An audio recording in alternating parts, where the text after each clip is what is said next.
Bismillahirrahmanirrahim. Assalamualaikum warahmatullahi wabarakatuh. Saya M. Ruslan Kamil dengan NIM 4012200001 Prodi Bahasa dan Sastra Arab. Di sini saya ingin melengkapi ujian akhir semester dengan mata pelajaran Fiqhul. Jadi di sini saya akan menjelaskan sedikit tentang Fiqhul dan makalah yang saya buat tentang teori asal mula sarjana bahasa Arab dari sarjana Arab sarjana Barat. Fikih lughah adalah cabang ilmu yang membahas pemahaman mendalam tentang bahasa Arab, mencakup aspek bahasaan, makna, dan penggunaan kata-kata secara tepat dengan konteksnya. Berikut adalah garis besar materi pembelajaran tentang fikih lughah. Yang pertama itu definisi dan walingkup fikih lughah. Definisi fikih lughah, ilmu yang mendalami rahasia kaidah bahasa Arab, termasuk struktur bahasa, makna, kata, sinonim, dan perbedaan pengguna. Perbedaan dengan lughah, ilmu lughah lebih fokus pada kajian dasar bahasa, kosakata, dan gramatika.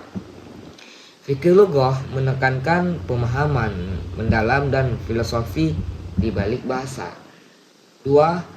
Pentingnya fikih lughah, yaitu memahami konteks penggunaan kata dalam Al-Quran dan hadis, membantu menganalisis teks-teks klasik dan sastra Arab, menghindari kesalahpahaman dalam menerjemahkan atau menafsirkan teks. 3. Aspek-aspek utama dalam fikih lughah.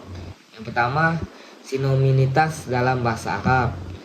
Kajian tentang sinonim al-mutaradifat, makna kata berdasarkan konteks, bagaimana kata berubah makna tergantung struktur kalimat dan konteks penggunanya. 3. Akar kata derivasi. Pentingnya memahami akar atau al-asl untuk memahami turunan kata dan penggunaannya. 4. Itu perbedaan dialek ataupun lahjah. Studi tentang perbedaan penggunaan antara suku-suku kata bahasa Arab, misalnya Quraisy dan Tamim. 3. Uslub, gaya bahasa. Gaya penyampaian dalam sastra dan pengaruh pada pemahaman makna. 4. Metode kajian dalam fikih lughah. Pendekatan yang pertama itu pendekatan linguistik, pendekatan kontekstual, kajian perbandingan. Baiklah, di sini saya akan melanjutkan dengan menjelaskan sedikit makalah yang saya buat, yaitu tentang teori asal-usul bahasa Arab menurut sarjana Arab dan sarjana Barat. Para sarjana Arab itu mengembangkan teori asal-usul bahasa dengan memperhatikan sumber-sumber keagamaannya, khususnya Al-Quran dan hadis. Di sini ada tokoh yang mengkaji asal-usul bahasa Arab, yaitu Ibnu Khaldun.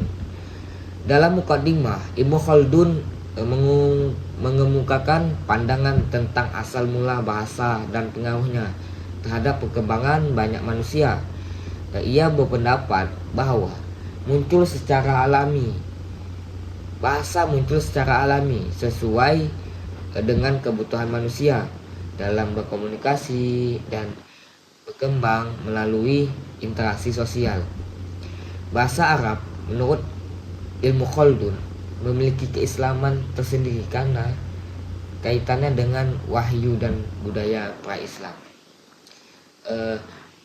Bahasa pada hakikatnya adalah instrumen yang diciptakan oleh manusia untuk kebutuhan komunikasi di antara mereka. Ibnu Khaldun. Dan ini menurut sarjana Barat.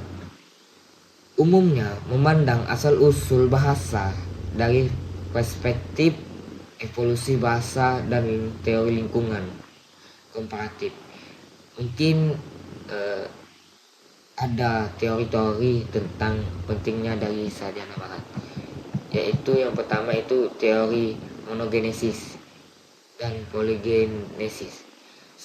Sarjana Barat memiliki dua pendekatan utama terkait asal mula bahasa monogenesis yang menyatakan bahwa semua bahasa berasal dari bahasa purba, dan polygenesis yang berargumen bahwa bahasa berkembang secara mandiri di beberapa tempat di dunia.